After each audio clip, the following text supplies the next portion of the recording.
warahmatullahi wabarakatuh. Perkenalkan, nama saya Ihsanul Alim dari Prodi Bimbingan dan Konseling Universitas Negeri Makassar, kelas C, NIM 220 40 450 1036. Pada kesempatan kali ini saya akan menjelaskan materi dalam satu semester sebagai UAS Profesi Kependidikan. Langsung saja kita masuk pada pembahasan. A. Strategi pengembangan profesi kependidikan. Guru profesional adalah guru yang memiliki kompetensi yang dipersyaratkan untuk melakukan tugas pendidikan dan pengajaran. Kompetensi di sini meliputi pengetahuan, sikap, dan keterampilan profesional, baik yang bersifat pribadi, sosial, dan akademik. Dengan kata lain, guru profesional adalah orang yang memiliki kemampuan dan keahlian khusus dalam bidang keguruan, sehingga ia mampu melakukan tugas dan fungsinya sebagai guru dengan kemampuan maksimal. Pengembangan guru sebagai profesi membangun dan mengelola guru yang memiliki harkat dan martabat. Yang kedua, meningkatkan kehidupan guru sejahtera. Yang ketiga, meningkatkan mutu pembelajaran dan mutu mendukung terwujudnya lulusan yang kompeten dan tersadar. Adapun tujuan pengembangan profesi guru dimaksudkan untuk memenuhi 3 kebutuhan. A. Kebutuhan sosial untuk meningkatkan kemampuan sistem pendidikan yang efisien dan manusiawi, serta melakukan adaptasi untuk menyusun kebutuhan sosial. Kebutuhan ini terkait langsung dengan kepedulian kemasyarakatan guru di tempat mereka berdomisili. B. Kebutuhan untuk memenuhi cara-cara untuk membantu staf pendidikan dalam rangka mengembangkan pribadinya secara luas.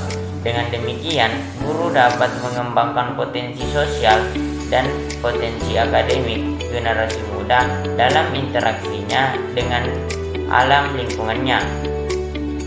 Kebutuhan ini terkait dengan spirit dan norma dan moral sekolah tempat mereka belajar. C. Kebutuhan untuk mengembangkan dan mendorong keinginan guru untuk menikmati dan mendorong kehidupan pendidikannya. Hal ini membantu siswa dalam mengembangkan keinginannya dan meyakinkan untuk memenuhi tuntutan pribadi sebagai proses seleksi untuk menentukan mutu guru-guru yang akan disertakan dalam berbagai kegiatan pelatihan dan pengajaran jabatan. B. Rasional tantangan profesional. Profesionalitas adalah kata yang ada pada profesi yang artinya suatu bidang pekerjaan yang ingin atau akan ditentukan oleh seseorang. Adapun pertanyaan yang muncul, seperti apakah guru profesionalitas? Guru adalah seseorang pendidik yang profesional dengan tugas utama mendidik, mengajar, membimbing, mengarahkan, melatih, menilai, dan mengevaluasi peserta didik pada jalur pendidikan dasar dan pendidikan menengah. Adapun tantangan profesionalitas guru dalam pembelajaran yaitu 1. Tantangan pendidikan di era perubahan perkembangan ilmu yang sangat cepat membawa dampak terhadap cara antar bangsa di dunia, sehingga fenomena ini bersifat global seperti menguasai ilmu pengetahuan termasuk konsep, teori, dan proses. Yang kedua, tantangan eksternal dalam dunia pendidikan yaitu terjadi didasarkan dalam pendidikan saat ini, antara lain globalisasi, kompleksitas, turbulence, dinamika, akselerasi, dan kekuatan pikiran. C. Jenis-jenis profesi dan tugas serta tanggung jawab profesi kependidikan. Profesi dalam bidang pendidikan dibagi menjadi dua, yaitu tenaga pendidik dan tenaga kependidikan. Yang pertama, tenaga kependidikan kepada satuan pendidik atau pemimpin satuan pendidik tersebut yang harus mampu melaksanakan peran dan tugasnya sebagai edukator, manajer, administrator, supervisor, leader, inovator, motivator, figur, dan mediator. Kepala sekolah, manajer tingkat atas di SD, SMP, SMA, atau SMK sebagai pemimpin instruksi bagi para guru, dan kedua, memberikan pimpinan dalam manajemen. Rektor, pimpinan tertinggi perguruan tinggi yang berkewajiban memajukan ilmu pengetahuan di masing-masing institusi melalui pendidikan dan penelitian, serta memberikan kontribusi maksimal kepada hal layak luas. Yang kedua, guru pendidik profesional dengan tugas utama pendidik, mengajar, membimbing, mengarahkan, melatih, menilai, dan mengevaluasi peserta didik pada pendidikan anak usia dini. Jalur pendidikan formal, pendidikan dasar dan pendidikan menengah. Dosen pendidikan profesional dan ilmuwan dengan tugas utama mentransformasikan dan mengembangkan dan menyebarluaskan ilmu pengetahuan teknologi dan seni melalui pendidikan, pelatihan, dan pengabdian kepada masyarakat. Konselor, pelaksanaannya pelayanan bimbingan dan konseling di sekolah.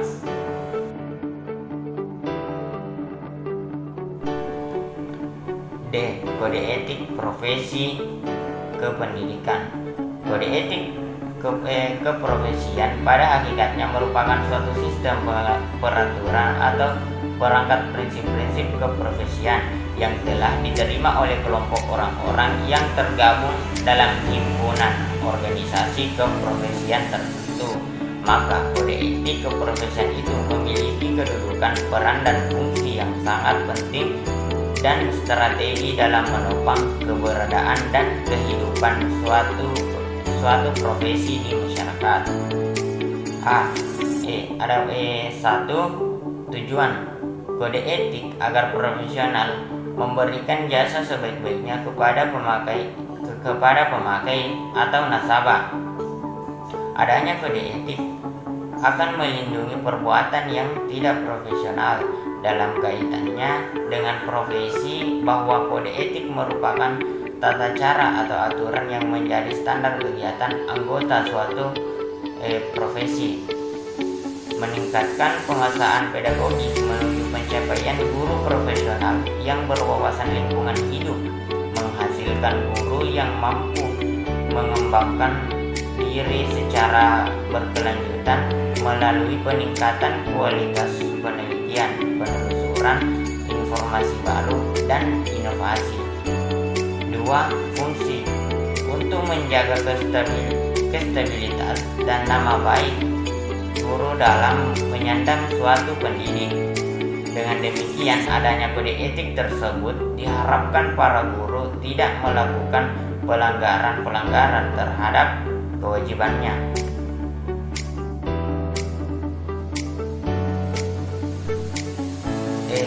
Pemanfaatan teknologi pendidikan sesuai bidangnya. Teknologi di pendidikan adalah metode bersistem untuk merencanakan, menggunakan, dan menilai seluruh kegiatan pengajaran dan pembelajaran dengan memperhatikan baik sumber teknis maupun manusia dan interaksi antara keduanya, sehingga mendapatkan bentuk pendidikan yang lebih efektif.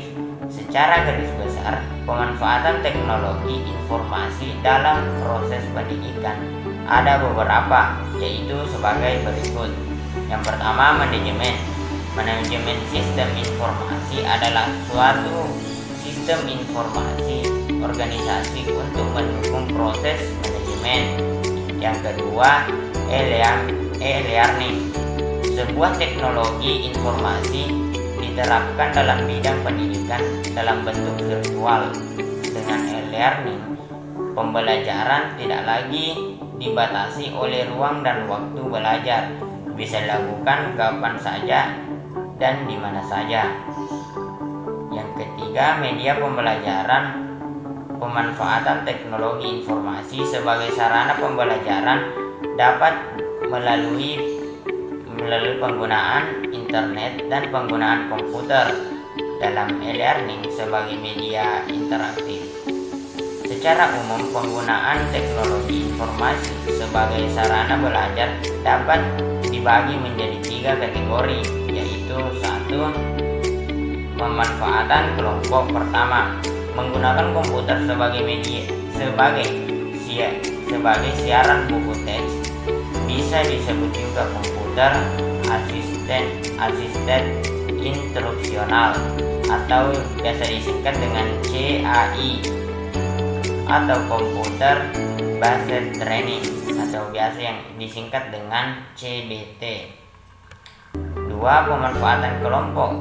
Kedua, menggunakan teknologi informasi sebagai sarana penyebaran materi pendidikan di internet.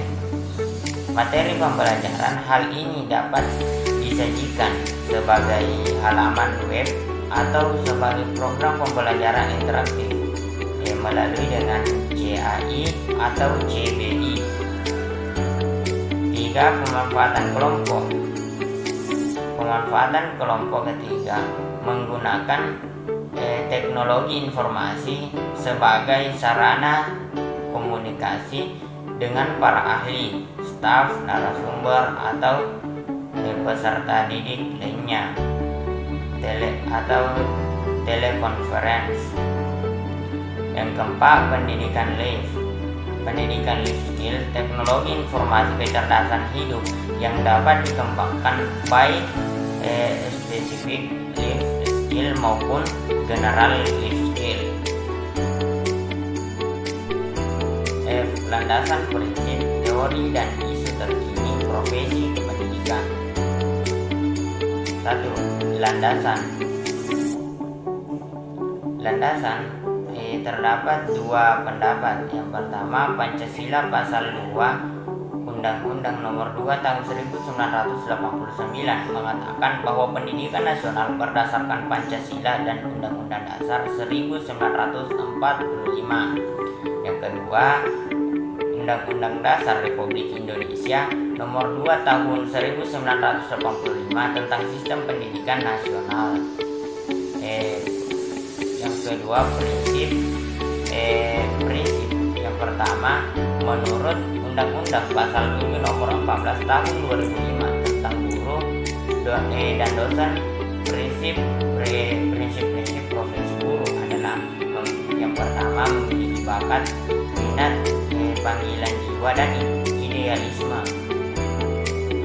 memiliki komitmen untuk meningkatkan mutu pendidikan, keimanan, ketakwaan, dan akhlak mulia, memiliki kualifikasi akademik dan latar belakang pendidikan sesuai dengan bidang tugas, memiliki kompetensi yang diperlukan sesuai bidang tugas, memiliki tanggung jawab atas pelaksanaan tugas keprofesionalan, memperoleh penghasilan yang ditentukan sesuai prestasi kerja. Yang terakhir, memiliki kesempatan pengembangan keprofesian secara berkelanjutan dengan belajar sepanjang hayat. Menurut Prof. Dr. H.U. Hussein Asmara dalam bukunya Profesi Pendidikan mengatakan ada 3 prinsip dalam profesi pendidikan, yaitu prinsip tuturi handayani, prinsip belajar sepanjang hayat, prinsip mandiri dalam belajar. 3 teori. Menurut Nana Sukmadinata 1997 mengemukakan 4 teori pendidikan, yaitu 1. Pendidikan klasik. Teori pendidikan klasik berlandaskan pada filsafat klasik seperti Brenialisme, esensialisme, dan eksistensialisme, dan memandang bahwa pendidikan berfungsi sebagai upaya memelihara, mengawetkan, dan meluruskan warisan budaya. Yang kedua, pendidikan pribadi.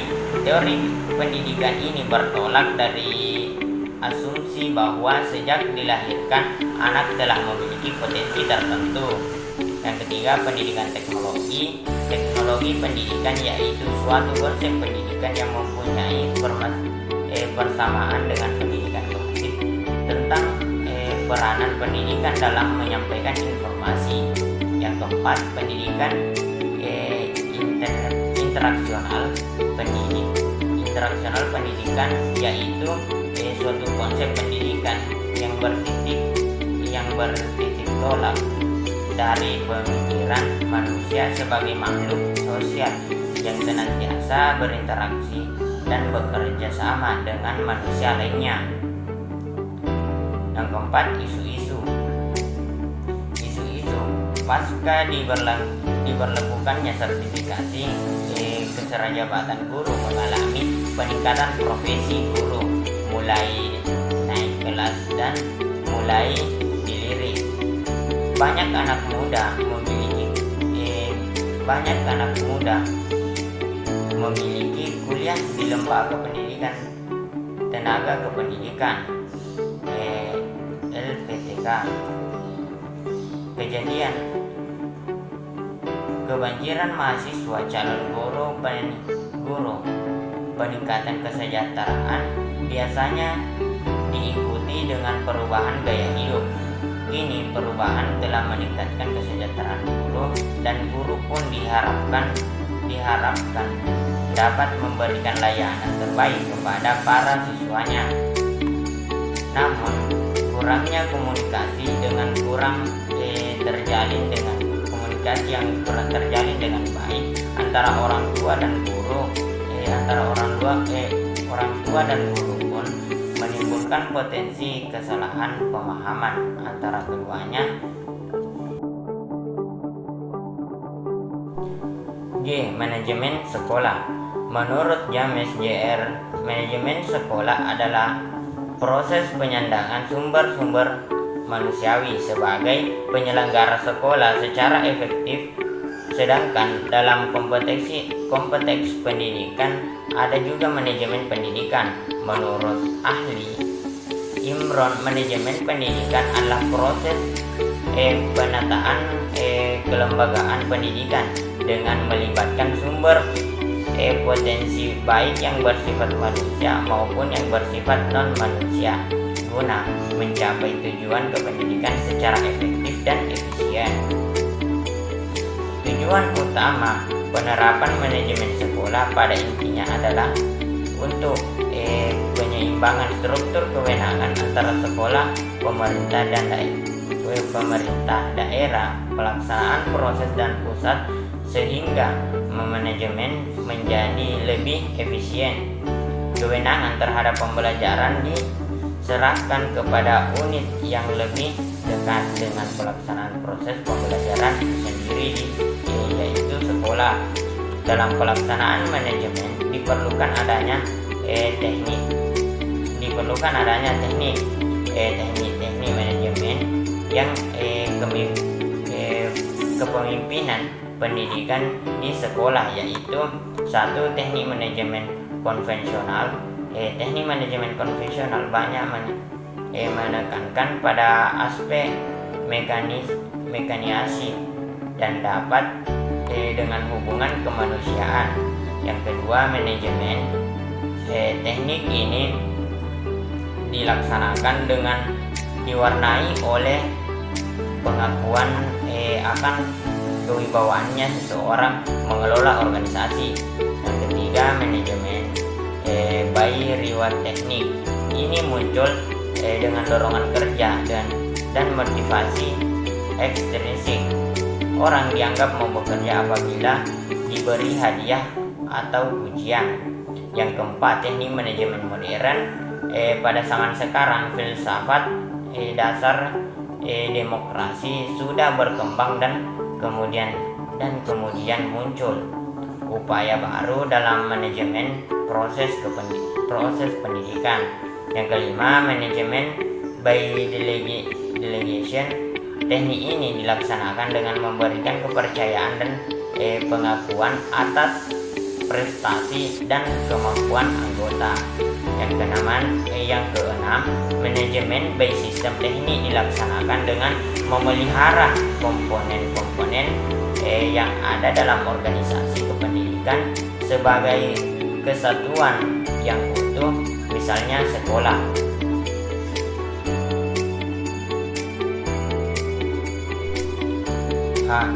Supervisi pendidikan.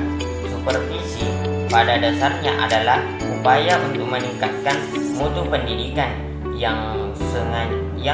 dan pengajaran dengan ditunjang oleh unsur-unsur lain, oleh guru sarana dan prasarana kurikulum, sistem pengajaran dan penilaian. Supervisor bertugas dan bertanggung jawab memperhatikan perkembangan unsur tersebut secara berkelanjutan. Adapun tujuan supervisi pendidikan adalah perbaikan dan pengembangan proses belajar mengajar secara total. Ini berarti bahwa tujuan supervisi tidak hanya untuk memperbaiki mutu pengajar, tetapi juga membina pertumbuhan profesi guru dalam arti luas, termasuk di dalamnya pengadaan fasilitas pelayanan kepemimpinan dan pembinaan human relation yang baik kepada semua pihak yang terkait. Supervisi pendidikan diarahkan pada dua sasaran pokok, yaitu supervisi kegiatan yang bersifat teknis, eduktif dan teknik administratif. Supervisi teknik edukatif meliputi kurikulum, proses belajar mengajar, dan evaluasi penilaian.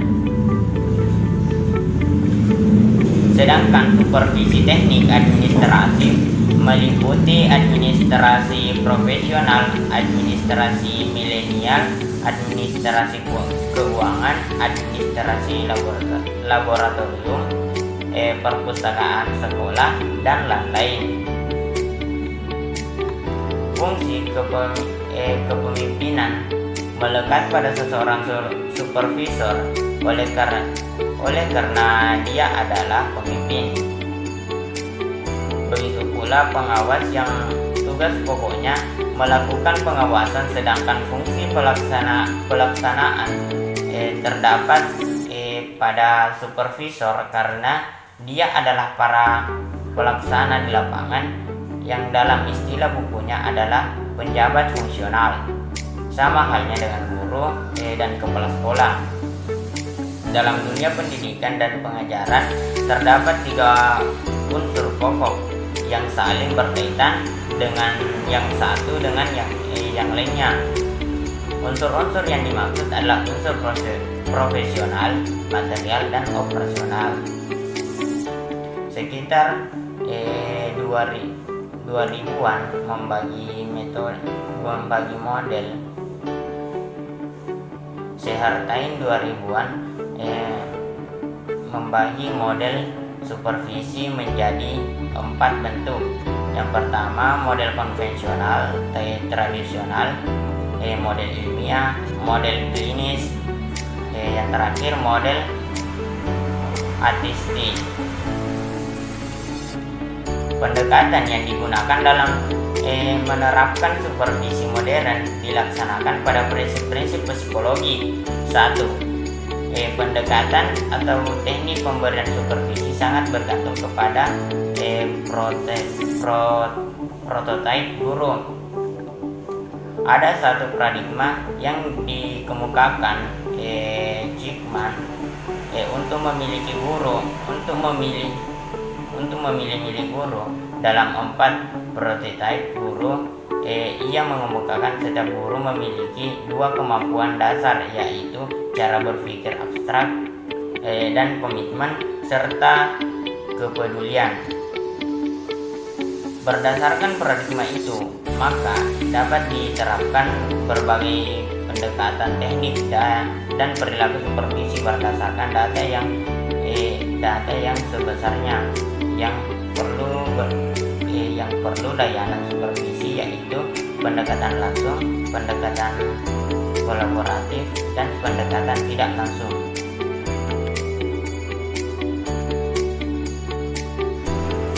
Organisasi pendidikan dan tenaga kependidikan. Organisasi profesi adalah suatu wadah perkumpulan orang-orang yang memiliki suatu keahlian khusus yang merupakan ciri khas dari bidang keahlian tertentu. Adapun jenis-jenis organisasi kependidikan, 1. Profesi Guru Kependidikan Republik Indonesia, juga disingkat dengan PGRI. PGRI lahir pada 25 November 1945 setelah 100 hari proklamasi kemerdekaan Indonesia.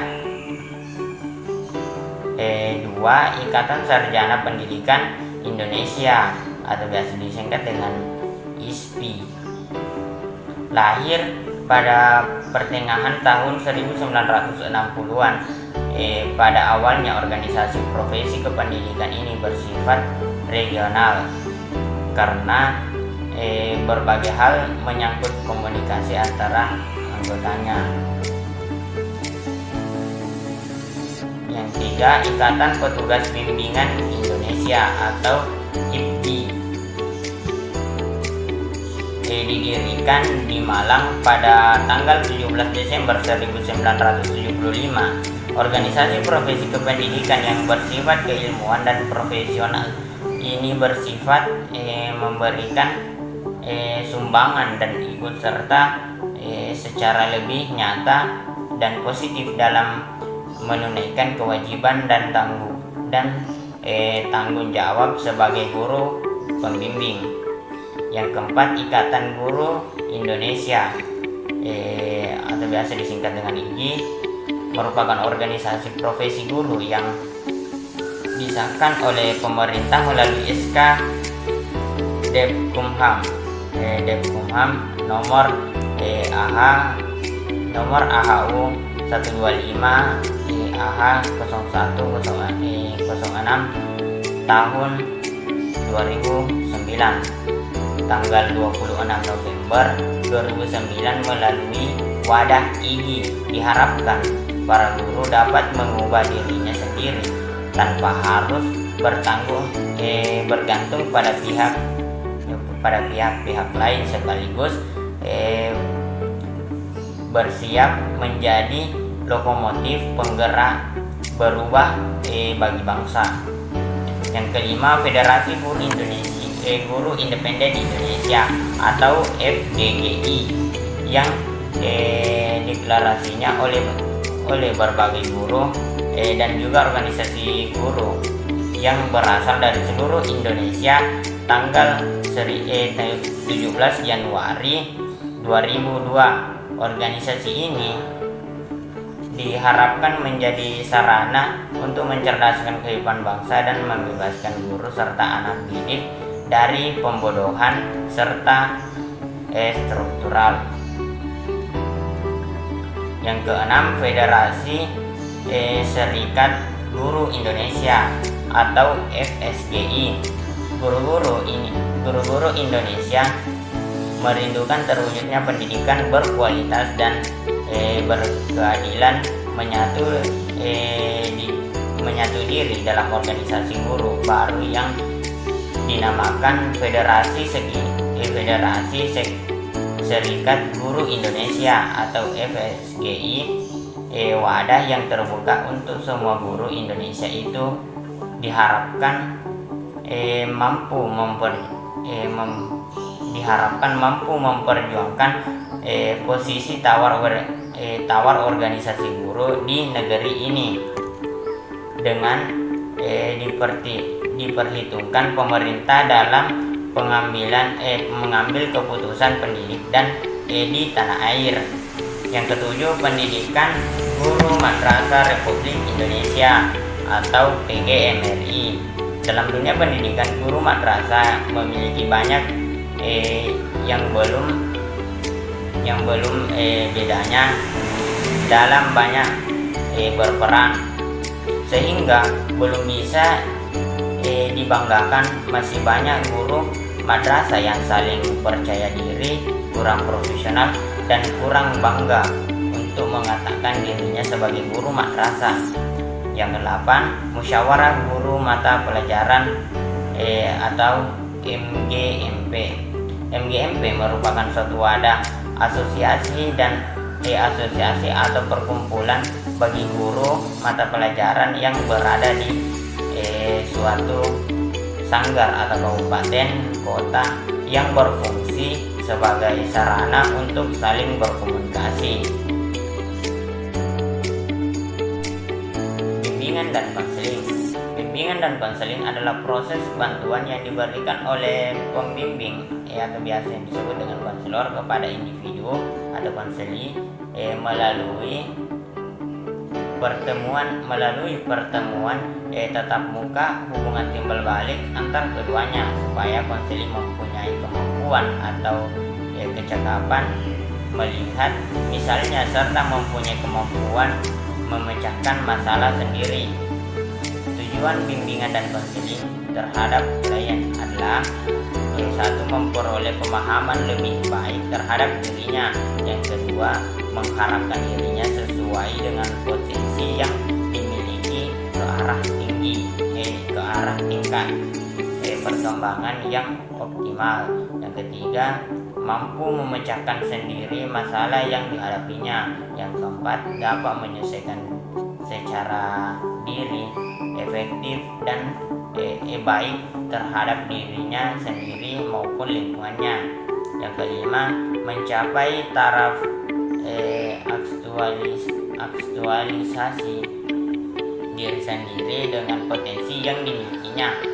Asas bimbingan dan konseling menurut Fresno yaitu asas kesadaran, kesukarelaan, keterbukaan, kekinian, kemandirian, kegiatan, kedinamisan, keterpaduan, kenormatifan, keahlian, ahli tangan, dan Tuturi Handayani.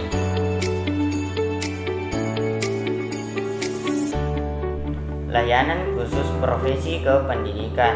Layanan khusus yang diberikan sekolah kepada peserta didik pada umumnya sama, tetapi proses pengelolaan dan pemanfaatan yang berbeda bentuk layanan khusus di sekolah. Layanan BK di perpustakaan, laboratorium, ekstrakurikuler, UKS, kafetaria, koperasi, OSIS, transportasi, asrama, akselerasi, kelas inklusi, dan PSG atau peran kirim. Adapun fungsi manajemen layanan khusus meliputi 1. Perencanaan berupa analisis kebutuhan dan penyesuaian program layanan khusus. Yang kedua, pengorganisasian berupa pembagian tugas untuk melaksanakan program layanan khusus. Yang ketiga, penggerakan berupa pengaturan dalam pelaksanaan layanan khusus. Yang Yang keempat, pengawasan berupa pemantauan program dan penilaian kinerja program layanan khusus di sekolah. Proses pembelajaran di sekolah harus difasilitasi oleh karena itu layanan siswa yang berdedikasi harus diatur oleh proses administrasi yang efektif untuk memperkuat proses manajemen kependidikan terutama di tingkat sekolah.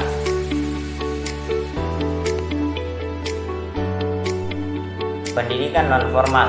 Pendidikan nonformal adalah aktivitas belajar di luar sistem persekolahan atau pendidikan formal, namun tetap dilakukan secara terorganisasi. Oleh karena itu, pendidikan nonformal juga sering disebut sebagai pendidikan luar sekolah. Mencakup pada pengertian pendidikan nonformal di atas, tujuan utama dari pendidikan di luar sekolah adalah berfungsi untuk mengganti atau menambahkan dan melengkapi pendidikan formal. Pendidikan nonformal berfungsi mengisi waktu luang, mengembangkan potensi peserta didik dan penekanan pada penguasaan pengetahuan dan keterampilan fungsional. Pengembangan sikap dan kepribadian profesional menjamin interaksi kehidupan sosial, berpartisipasi secara maksimal dalam kehidupan sosial dan bermasyarakat. Adapun beberapa contoh pendidikan nonformal yaitu 1. Lembaga kursus dan pelatihan. Lembaga kursus dan pelatihan adalah pendidikan nonformal yang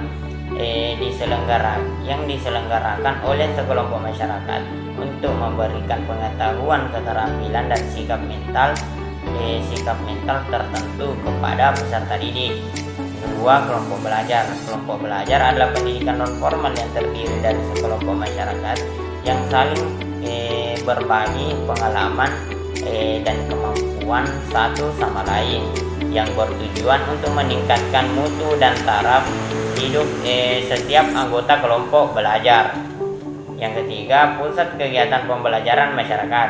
Pusat kegiatan belajar masyarakat adalah pendidikan nonformal yang berfungsi sebagai tempat untuk belajar dari atau oleh dan masyarakat yang bertujuan untuk meningkatkan pengetahuan, keterampilan, sikap, hobi, dan bakat anggota masyarakat sehingga bermanfaat bagi masyarakat dan lingkungannya. Yang keempat, majelis taklim. Majelis taklim adalah pendidikan nonformal yang diselenggarakan oleh masyarakat untuk meningkatkan pengetahuan, keterampilan, sikap dan hidup yang berhubungan dengan agama Islam. Yang kelima, satuan pendidik sejenis untuk meningkatkan pengetahuan, keterampilan dan sikap, di mana cakupannya luas yang memerlukan landasan hukum. 8. Adapun ciri-ciri pendidikan nonformal diantaranya 1. Tujuan jangka pendek yang berupa kemampuan fungsional untuk kepentingan saat ini maupun masa depan, menekankan kepada kompetensi dan menekankan kepentingan ijazah. Yang kedua, waktu relatif singkat melalui beberapa dari hari sampai beberapa minggu dan pada waktunya yang kurang dari 1 tahun. 3. Persyaratan peserta didik.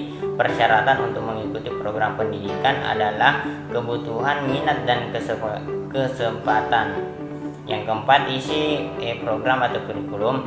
Kurikulum berpusat pada kepentingan dan kebutuhan peserta didik.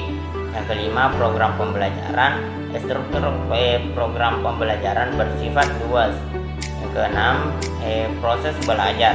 Proses pembelajaran berpusat pada peserta didik, dipusatkan di lingkungan masyarakat dan lembaga serta berkaitan dengan kehidupan peserta didik dan masyarakat.